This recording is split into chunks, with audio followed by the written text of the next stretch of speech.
Thanks for clicking on to my video. Have you ever thought about teaching English in Japan? With the amount of different jobs out there, and the jargon and acronyms that go along with the industry, it can sometimes be difficult to figure out where to start. In this video, I want to take you through the process of applying for an English teaching job in Japan. I'll introduce you to the websites that a lot of employers use to list their teaching jobs. This is the process that I would use if I were looking for a new job.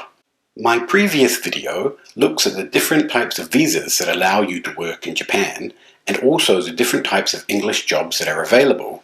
So if you think that video would be useful for you, I'll leave a link here, or here. Okay, somewhere there'll be a link. If you're new to my channel, which I assume you are because this is only my third video, welcome. My name is Nathan. I've been living and working in Japan for over 7 years now.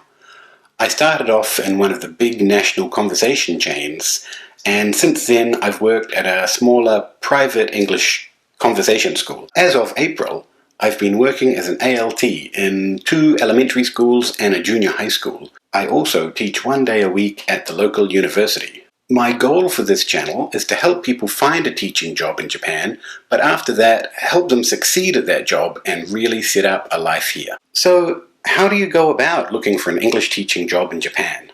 First, I want to talk about the JET program. It's sort of in a category of its own because it takes so many people and you have to apply from your home country. The rest of the jobs I'll talk about today can mostly be applied for from within Japan or abroad. Some quick information about the JET program. It stands for the Japan Exchange and Teaching Program.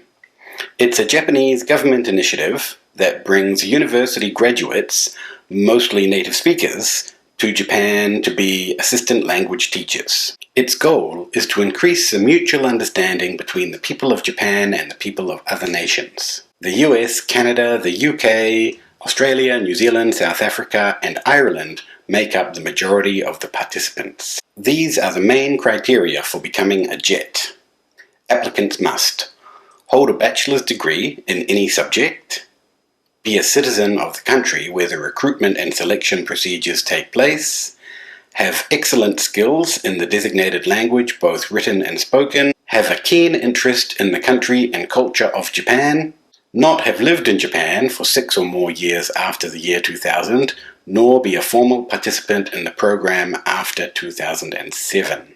It's difficult for me to give any more information because it'll vary from country to country, but I will link to the details for specific countries in the description. I wanted to go through the JET program first because it's unique in a number of ways, and the application process is so different from the other jobs that we'll look at today. You must go through the application process from your home country, and that process is quite rigorous. Another difference is, with most companies you'll have some say as to where in Japan you go, but with the JET program, you're given a placement and that's the end of it. It could be the middle of Tokyo or Osaka, or it could be the middle of the countryside in rural Shikoku. If you refuse that placement, you won't be offered another one, and you'll be excluded from the program in future years. I just want to say here that if you're interested in being an ALT, that's an assistant language teacher, the JET program is not your only option. There are a few other companies such as Interac, Altia, Heart, and Borderlink, which supply ALTs to Japanese schools.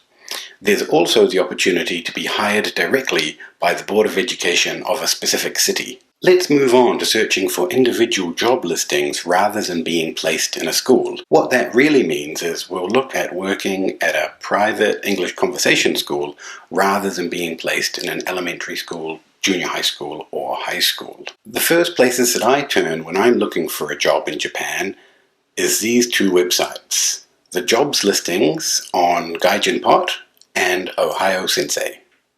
Now, Gaijin Pot has a range of information about living in Japan, with jobs just being one aspect of it. Gaijin is the Japanese word for foreigner. You can see that on Gaijin Pot Jobs, you've got search fields to narrow down your search. Let's say we're looking for an education teaching job in Tokyo.